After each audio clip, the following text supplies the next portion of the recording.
is you have a segment of your clients that do not feel psychologically good if they do not spend the highest amount of money on things. I was like, I want to start a $10,000 program, and he's like, nah, it's too expensive. People are going to complain. And of course, he was like a master in knowing how to sell information and sell coaching and all that. But in his paradigm, he had never sold like high-priced stuff. He did some practice management stuff in chiropractors that was higher priced, but it wasn't like coaching. No one in the coaching space of info marketers back then was doing that. So I did it, and it was successful. It was in the very beginning, it was a little difficult. But what I realized was this amazing thing. Not only did I make more money and people would pay for it, the clients were the best clients.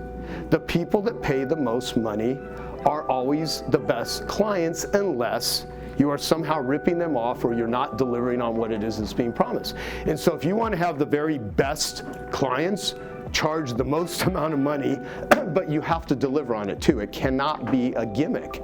I mean, and that's where people, like I see so much shit about, what is the term they use? What's the term for high-priced clients? High ticket? High ticket. Yeah, fucking everyone with their high ticket this, high ticket. It's like how much money can we get out of someone because we got such a great pitch? It's like the pitch is important, I understand that, but the deliverable has to be high ticket. People that pay high prices know the difference between, someone that goes to $1,000 seminar, like my annual event this year will cost me over $1 million to deliver the annual event. If I charge $1,000 per, like the food alone cost me over $1,000 per person because it's high quality food. I would go broke if I was charging $1,000. I would pay money to charge $1,000 or $2,000. You couldn't do it. You can't deliver an event like that. So if you're going to do high ticket, you really gotta do high ticket.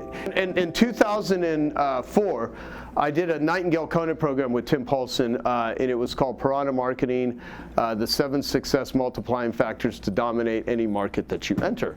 And it was a whole program on marketing, and it became Nightingale Conant's #1 selling marketing program. It beat Guerrilla Marketing, it beat Seth Godin, it beat everyone.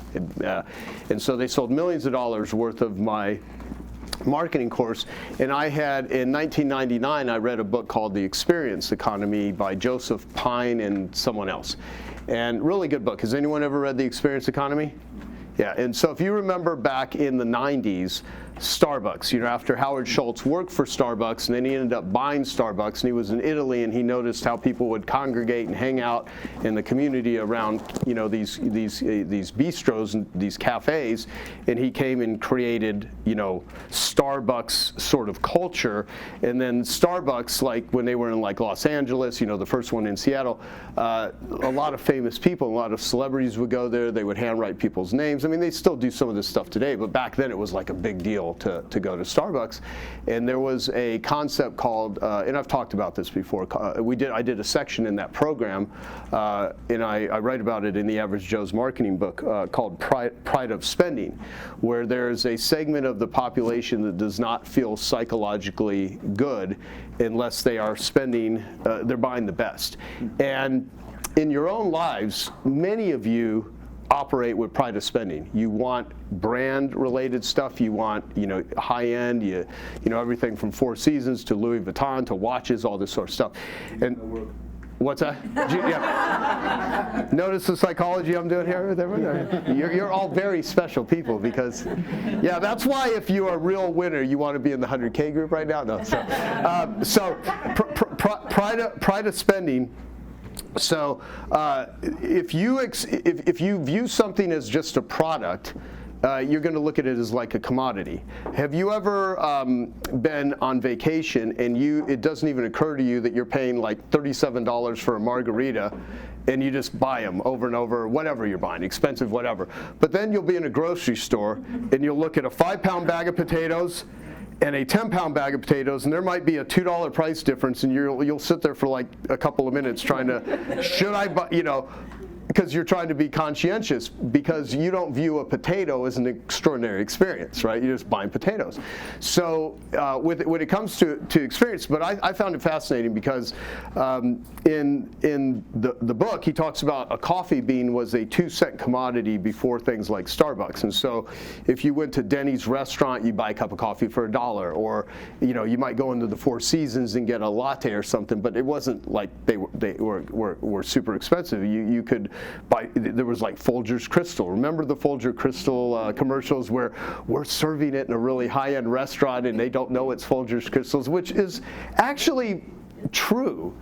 How you frame things. Joel Weldon said this great line years ago, early on, first year in Genius Network. He was explaining to me, when you introduce people, like we introduce people, I think, pretty well here, and he helps tremendously with that.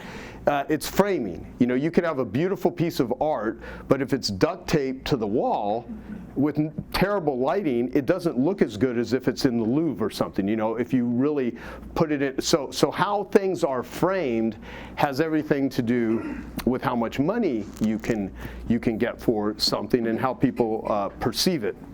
So Howard Schultz figured out how to take a 2-cent commodity and instead of it being like 50 cents or $1, which was Folgers Crystals or Denny's restaurant or wherever the hell people would just get coffee, he created, he changed the name. Instead of small, medium, and large, he called it tall, grande, venti, or whatever. And he all of a sudden started selling a 2-cent commodity for $3 to $5. And people just ate it up, basically. And one of the analogies I use is that at the time when I recorded the Nightingale Conant program, there was a huge segment of America that would not go to Starbucks because it was too expensive, but the margins were so high that he could have literally lowered the price and opened up the market to 2, 3, 4 times the amount of people, because back then they didn't have a lot of competitors. It was brand new, if you can remember that. And now they're having trouble, but but look at the stretch that it's interesting because they're one of the largest drug dealers in the world, because coffee is a drug, caffeine, and 90% of the global population now drinks caffeine every day, which is crazy. And so basically, I looked at that concept and I was like, okay, so how does this apply? And then if Apple Watches were not yet created back then. I mean, iPhones didn't come out to 2007, but I use the analogy, if you're buying a Timex, you're going to pay like $100 for a watch. But if you're buying a Rolex, you're paying 10 grand maybe for a Rolex. So are people really buying a watch? Or are they buying jewelry? Are they buying status? What are they actually buying? And so you got to think about all of the stuff that you are selling. What is it? It's a feeling. It's a lot of things of what it represents, and it actually fits the identity.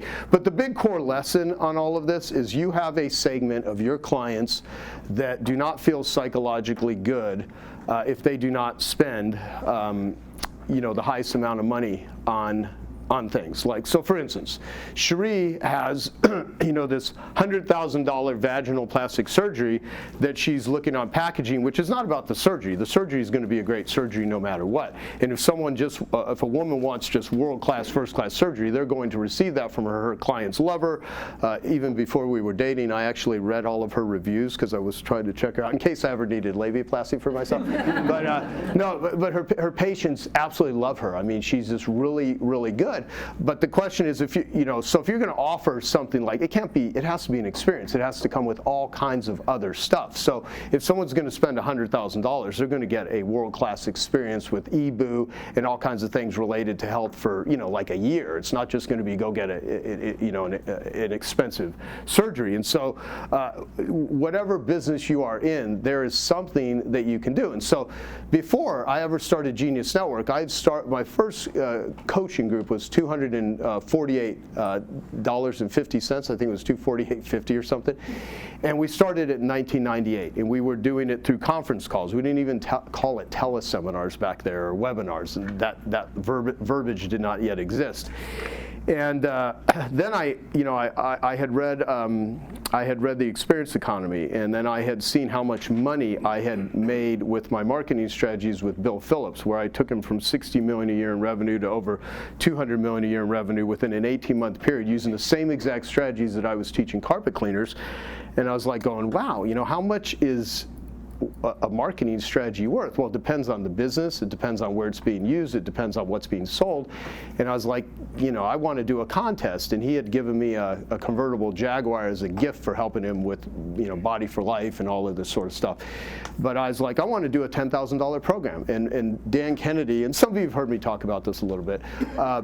Dan Kennedy was the guy that was writing a lot of my sales copy back then. And Dan would speak at my events. I go, so Dan's a very smart marketer, great copywriter, kind of an asshole as a human, but a very smart dude, and doesn't like people. He really does not like people. How many of you know Dan Kennedy?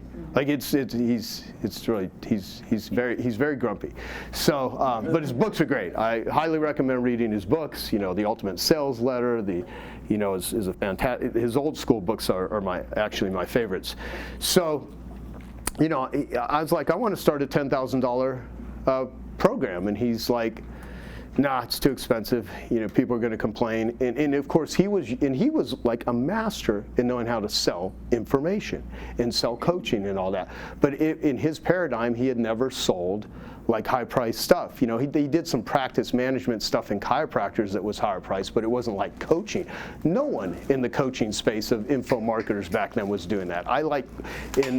So I did it, and it was successful. It was in the very, very beginning, it was a little difficult. But what I realized was this amazing thing. Not only did I make more money and people would pay for it, the clients were the best clients. The people that pay the most money are always the best clients unless you are somehow ripping them off or you're not delivering on what it is that's being promised. And so if you want to have the very best clients, charge the most amount of money, but you have to deliver on it too. It cannot be a gimmick. I mean, and that's where people, like I see so much shit about, what is the term they use? What's the term for high-priced clients? High ticket? High ticket. Yeah, fucking everyone with their high ticket this, high ticket. It's like how much money can we get out of someone because we got such a great pitch? It's like the pitch is important, I understand that, but the deliverable has to be high ticket. People that pay high prices know the difference between, someone that goes to $1,000 seminar, like my annual event this year will cost me over $1 million to deliver the annual event. If I charge $1,000 per, like the food alone, cost me over $1,000 per person because it's high quality food. I would go broke if I was charging $1,000. I would pay money to charge $1,000 or $2,000. You couldn't do it. You can't deliver an event like that. So if you're going to do high ticket, you really got to do high ticket. You got to think about the margins. And so the point is this. I'll say it with this. Here's the business that you are in. Write this down as it comes to making money. The business you're in is the arithmetic business. So, you got Jack over here who's a heart doctor and however else he would describe himself, but he's really in the arithmetic business. And so Howard Schultz figured out how to make the math work. And he could have charged $1, $2, $3. The margins on coffee are enormous. But what would have happened if he would have lowered the price to $1, $2 for Starbucks coffee back in the heyday? It would have ruined it because no one feels psychologically good about. And now every one of us that drink coffee or go and get lattes, walk into places and give them $3, $5, $6, and then you gotta love it in America where they don't even do any service, and the credit card thing pops up and it automatically fills in with guilt that you should pay 20, 30, 40% tip. It's like, what the fuck? I hate that. So basically we're all pulled into this. We all have become part of this packaging. Could you ever imagine that bottled water would cost more than a can of soda? Even though, yes, sir. Yeah, Joe, I think that the two parts of it, right? The limitation part of being the first, but then also, how you deliver, right? I have people invest a lot to work with me, and you have to deliver, right? Right. And so I think that one of the distinctions is really cool because you talked about the painting, right? Yeah. What is the first thing before you deliver? What's the first thing that that creates value? Limitation. Mm-hmm. Right? Limitation creates value. Like nobody does what Joe does the way he does it. So if I bought a painting and I brought it to my house and I found out there's 2 in the world, and I go to an auction, I see the second one, I buy it. Well, you know what the first thing I do? Burn one of them, because then there's one in the world. Right. So I think that what Schultz did was, you know, it was like nobody was doing what he was doing. The limitation, and in people's mind, created the value. But then, like you said, you also have to deliver on the back end. Yeah, exactly. And here's the thing: it's often hard psychologically, because when I was a broke carpet cleaner, I didn't want to sell my services to other people that were like me, because I didn't have very much money. And so I had to go into homes and literally say out loud a price that I myself could not afford to pay. And that is a really weird thing when you are in a position where you're selling something that you yourself may not be able to buy, right? But you want to offer it. So I had to live into that, like, okay, I know I'm going to deliver a good service. I'm going to do the best job that I can. And, you know, like to this day, one of the greatest things that I did for carpet cleaners, at least the ones that had become members, is I would show them how to raise their prices before doing any marketing, because I had this guy named Larry Steinmetz, great book, it's still worth reading. It's called How to Sell at Prices Higher Than Your Competitors. And he wrote this book probably 30 years ago. And so I'd done an interview with Larry, I'd become friends with him, I went to one of his events, I had him come out to one of my events, and we look at banking records of loaning money to small businesses. And in the carpet cleaning industry, we found that if you had a 10%, if you're an average carpet cleaning company based across banking records of what these companies would bring in, that he did all this analysis. God, it'd be so easy to do this shit with AI today. And he found that you could raise your prices, if you're an average carpet cleaner, you could raise your prices 10% and lose up to 40% of your business before it would affect negatively your net bottom line profit. And I was like, that is a interesting thing to know, that if you had a 10% price increase, you could lose 40% of your business. And it was so hard for a carpet cleaner to raise their prices even 10%. And I would be like, guys, double it.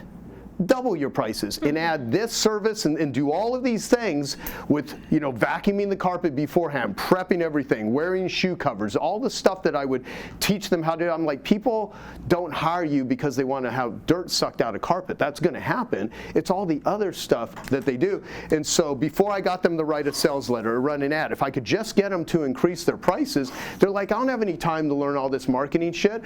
I'm like, okay, if you had 40% less business but the same profit, you probably would have, you'd have less wear and tear on your back, you'd have less gasoline and chemical usage, you'd have less payroll, you'd have, you know, you'd have all this stuff back. And so I would get them to raise their prices, and it would totally change their life. Because then so why am I telling you all this stuff? We went for a long time in Genius Network without having a price increase. And part of it, yeah, you know, I didn't want to have a price increase because I was like, you want to, this is how stupid, like the brand, so many people were calling my group the 25K group.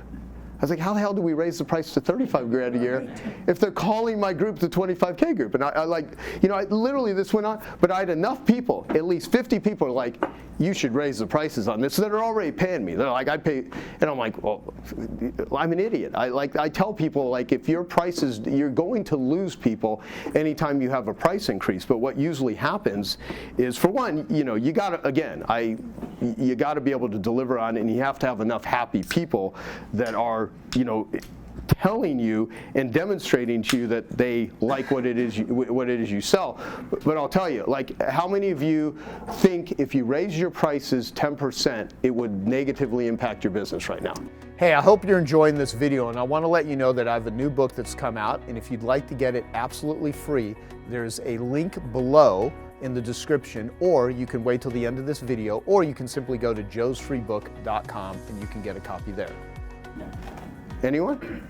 Yeah. And now, if you're in the commodity business, it would. You know, if all you're selling is commodity. So the point is, the reason I'm going on in this whole story is go and raise your prices.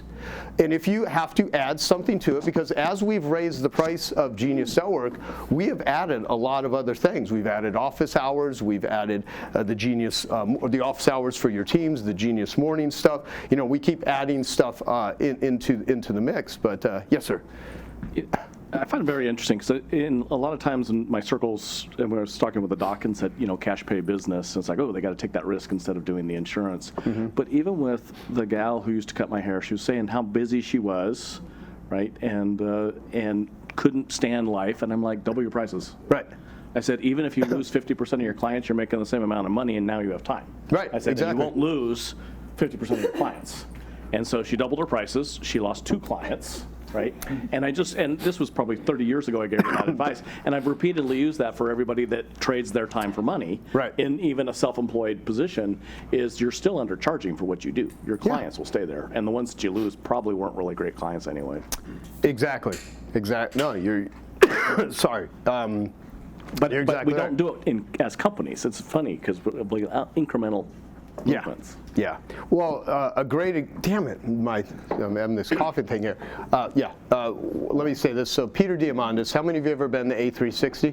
Okay, so A360 is a really great tech conference. So the very first one, it was my idea for him to do A360. It was an event with 50 people at Singularity University. At the time, Peter was great at raising money for nonprofits, mostly X Prize. He could go and do a pitch. He'd have billionaires in the room. The only way he made money was his speeches, and he was $25,000 to do a speech, and he's a phenomenal speaker. And I had gotten to know Peter, and his book Abundance, he came and spoke in this room literally 3 days, I think it was, before Abundance was going to be released. And he was really wanting to hit New York Times, and the book comes out, but he gave a speech here. It was great. We put together a group of marketers that loved his stuff, and he called it the Justice League of Marketers, and I got all these people behind promoting his book, and his book ended up hitting #2 on New York Times, and it became a New York Times bestseller. And it's like, well, we want to keep this going. It's like, well, if you want to run ads, you're not going to make any money off a book.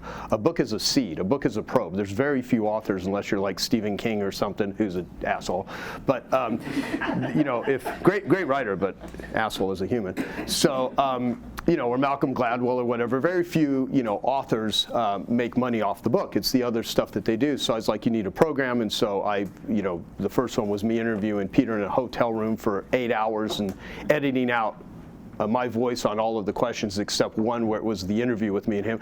And then we sold out for $97, and I was like, well, we need a video program. It's like, well, I need to do an event. And this is how much people don't know about how to produce stuff. So they went and got quotes to go to Boston, which is where Ray Kurzweil was living, and it was $250,000 to videotape a 3-day program back in 2011. Could you imagine? But people, you really have no idea. Like, people that are not in this space, they have no idea how to get this shit done. And he's like, we can't. I go, dude, you don't need to pay to do this. Have the audience pay. And I was like, just do an event at Singularity University and charge $5,000 a person. And he's like, that's a good idea. So and then we'll film it, and that becomes the program that's sold for several $100s as a back end, and then people buy Abundance, and then they're in your list, and then they can buy other educational stuff. So we end up doing that. Not a single one of those 50 people came from Peter's audience. His own people would not pay him money. They were all trained to give money to X Prize, but don't pay for Peter unless you're paying him for a keynote. And so I had to teach Peter how to make money as an expert, because he was like far better speaker than I could ever hope to be, knowed all these billionaires, and he couldn't get anyone to come into a room and give him money. And so I introduced him to Dan Sullivan, and every person that attended that first event came from my list or Dan Sullivan's list. And then him and Dan totally hit it off. And Peter's nuts, if you know Peter. I mean, he's very bright, but he's like all over the place, total workaholic. He sits on like fucking 400 boards or something. It's like the stupidest thing ever. Basically, I say, you got to join Strategic Coach, man, because you've not taken a free day in ever, and it'll be so helpful to your life if you take time off, and you're going to be more productive. And I talked him into it, and he joined Strategic Coach. And then he calls me up after he joins, like a few days later. He's like, man, I feel so bad, but I'm not going to be able to do Strategic Coach. And I'm like, why? He's like, I've got all these speeches. I'm so busy. I just can't. I got all these board meetings. I'm like, what do you mean you're so busy? Like, this is like this is the stupidest shit in the world. Like, what are you trying to do? You trying to make money? Like, and he's like, I got all these. I go, how much you charge? He goes, $25,000. Because I wasn't really, zoned in exactly on what his keynotes were. And sometimes he would discount, sometimes he would do things for free depending on, the opportunity. And I'm like, so I spent 2 hours on the phone with him, and this was probably in 2012. And I spent 2 hours talking him off a cliff and saying, dude, this relationship with Dan likes you and you're in his group. Dan doesn't promote anything, especially if you're not in his group. And I go, plus he's interested in all this stuff that you're doing. So I spent 2 hours talking him out of dropping out of Strategic Coach and doubling his prices. I go, just double your prices from now on. Tell Connie Fox does all of his speaking stuff. I said it's $50,000 or $75,000 if it's international. And he's like, I can't do that. I'm like, why? He's like, he couldn't wrap his head around it. I'm like, Peter, just double your fucking prices. If you lose half, do you think you're going to lose half your speaking gigs? Maybe. I go, if you can lose half of them and you still make the same amount of money, it's just math. So he doubled his prices, and all of a sudden his life completely changed. And then he stayed in Coach, and then Dan started promoting A360, and then he ended up selling that for $23 million a few years later to Singularity University, and now he gets paid over $100,000 a year to do a speech. But he could not, but it's a psychological thing. It wasn't about, Peter's speaking has not dramatically improved. He was always a good speaker. He would always talk to stuff, but what changed is his identity. What changed was the way he looked at it. What changed was he's now got a whole group of people that have been trained to give him money, not be trained to hear a pitch for a nonprofit and donate money to a nonprofit just so all these rich assholes can sit around and think like they're changing the world so they can get the status effect of funding a nonprofit. And I'm saying that sort of jokingly. There are a lot of assholes in that world, though, because there's a lot. Yeah, can we give the to Elko? And then is that video ready yet? I know, I'm just kidding. I'm totally kidding.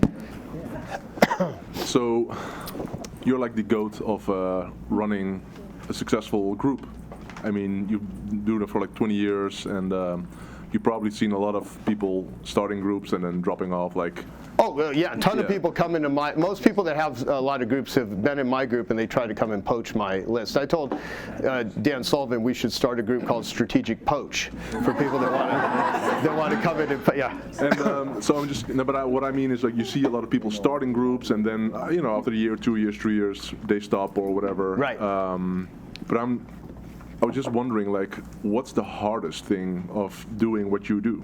Yeah. Because you've been so successful at it. This is now my 10th year in Genius Network, and if you would tell me, like, okay, in a couple of years there will be a pandemic and Joe will do a sabbatical, and I'll be like, okay, probably gonna take a hit. But now I really see that. I was so impressed with the last annual event as well. Like, whoa, it's so mature and so amazing. Yeah.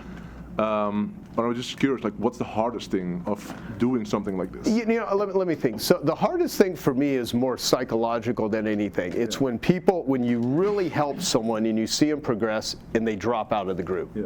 That to me is one of the hardest things, because the other is where some person can see so much value. I will be in a meeting and someone will come up to me and be like, this has absolutely changed my life. It's done this and that, and another person may come up and complain. Yeah. Very few complaints, but someone will be like, I'm not seeing the value in this, and I'm not. It's like they're in the same room, and I'm like, wow, how is it that this person finds this super? That's hard for me, because I actually want people to like me, and I have this thing where, like, I don't know, I want to feel like what I'm doing is up to what I say it is, right? And how do you deal with that? Therapy, mostly. No, I mean, I just keep delivering the best I know how to deliver, know that you can't please everyone, and if we can, and also look at any complaints, because when we do the feedbacks that people give, across the board, 95% is 8, 9s, and 10s. Occasionally we'll get we got a 4 on one talk or something. They just didn't like, I think it triggered them, and it had nothing to do with the whole event. But, like, most marketers be like, who gives a fuck? You know, Dan Kennedy's like, I don't survey people. I don't give a shit what they think. You know, I mean, truly, he's like, don't do surveys. He's like, surveys are a waste of time. I don't care about feedback. He goes, they can complain all day long. As long as they give me money, I don't care. That bothers me. I can't operate that way. And so I'm always trying to, you know, so that the way I deal with it is like, I know it's, you know, where's Doug Rackman at? Where's Doug? Oh, right there. Yeah, so, you know, Doug, like, the driven entrepreneur brain can go very dark. And also know when someone is upset, you know, there's this line in Al-Anon, which is that which is hysterical is historical. Whenever someone's having a bad experience, I know that we work really hard. I think we can deliver a third of what we deliver in Genius Network, and I think most people would be very happy. So we're always pushing to, outdo ourselves, especially at the annual events. I'm always trying to make the next one better than, and that's hard because I frankly don't go to events that are better than my own, which sounds so egotistical. And most of the time, I mean, I do go to, in the events I do go to that are really awesome, I keep going to them because I like, you know, so for me, it's when people drop out.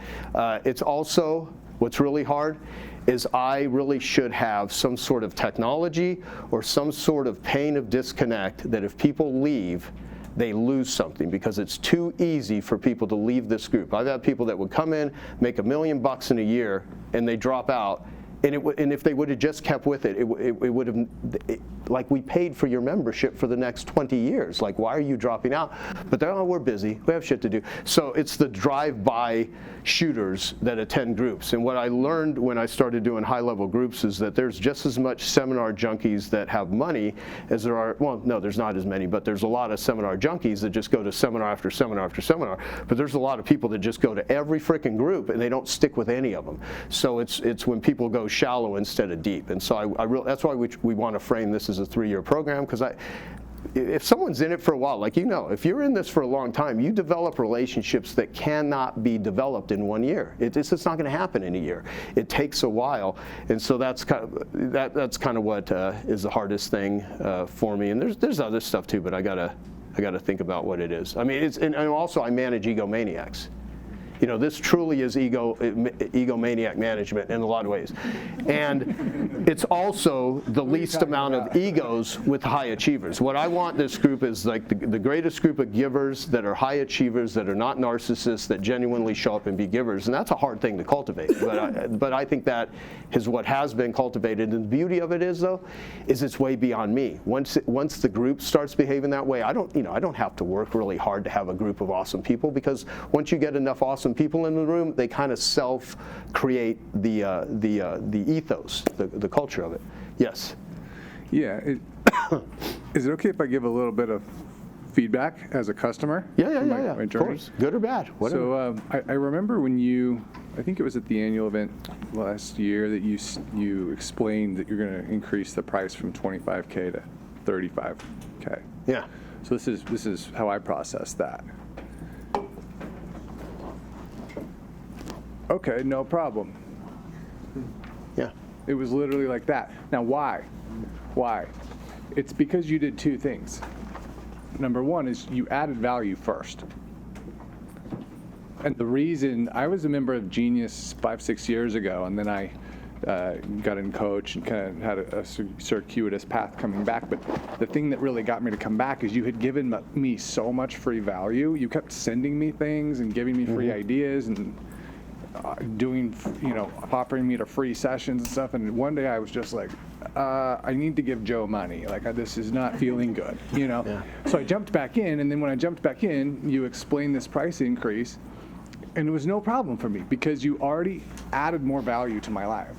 And then the second thing you did was you communicated about it. So you... Yes. Sweet Kumar, thank you. That was... I'm done. Yeah.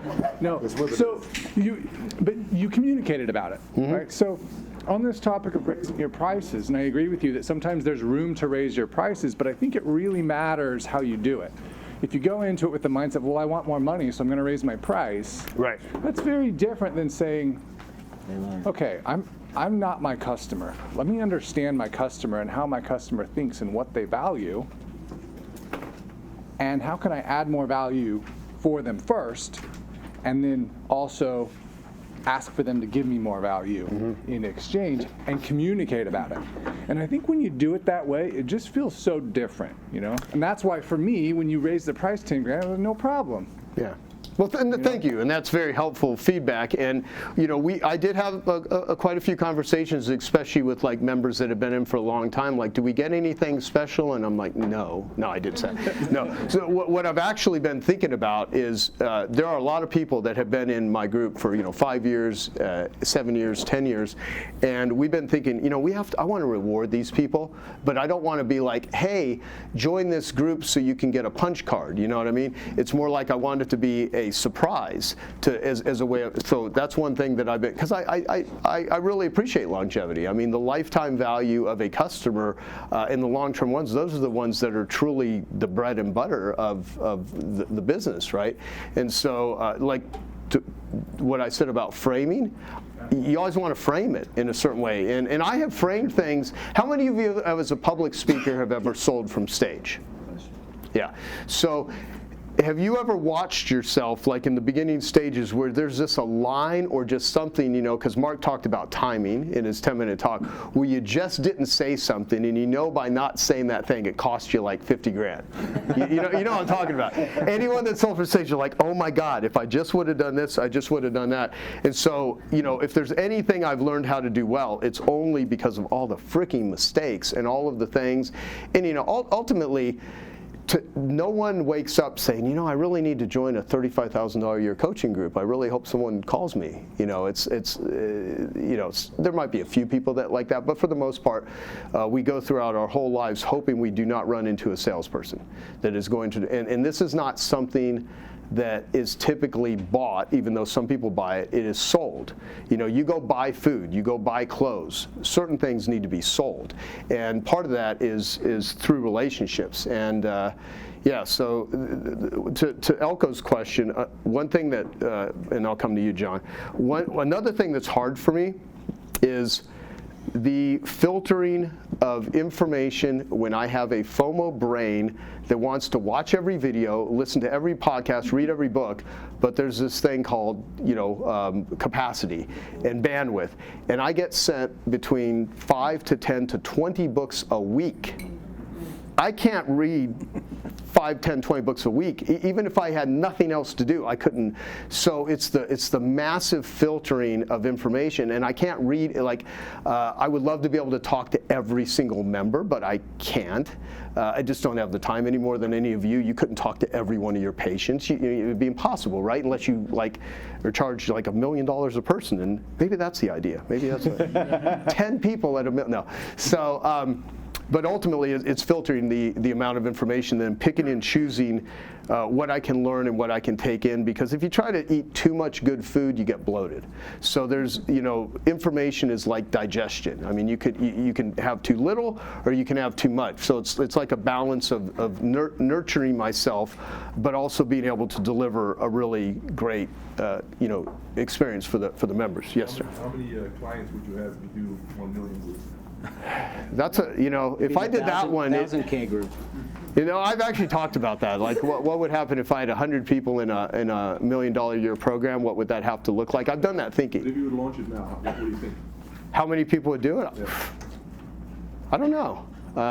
Probably 5 or 10 off the bat. I know 5 or 10 people that would just pay me $1 million if I did it. Most of it because they could. and I'd have to really figure out what the hardest part for me though is like if you're going to ask for that much money, you really got to deliver. Even for 100K. I mean, I had the idea of doing 100K 8 years before I ever launched it, but I was like, if you're going to charge $100,000 a year, we have a higher renewal rate in 100K than we do in Genius Network. It's pretty interesting. Most people, once they join it, they're like, they love it. They stay, we'll have people fall out here and there because they, like Devon had to drop out because he moved to Puerto Rico. Can you believe that? But the guy made a movie on me, so he gets a little free ride. Okay, I hope you found that video awesome and useful. So if you want to get a free copy of my book, I want you to click here. And if you want to watch some more videos that'll be useful and awesome, click here. Go ahead. They're over here. Do it now. Come on. Thank you. Watch them.